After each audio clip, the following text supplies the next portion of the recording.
Let's start today with a bit of a case study. I want you to meet Adam.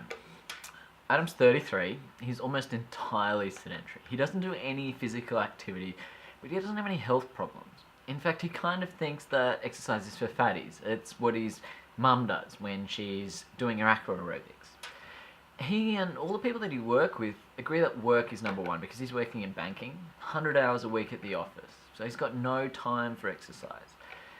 This is a really interesting question, I reckon. So when you've got someone who sort of doesn't really feel like exercise is that important because he doesn't have any health problems, and everyone around him doesn't necessarily have a great belief about exercise because work is so important, and there's all these things that might get in the way of exercise, including big demands on his time, where would you start?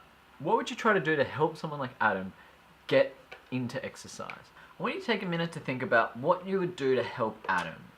In the questions below, I've got a few strategies that I think may or may not be helpful depending on the data, and we'll have a look to see if you had to choose one. If you had to choose one strategy that you thought would be most effective for someone who has no intentions of doing any exercise, what would be the thing that you think would make the biggest difference?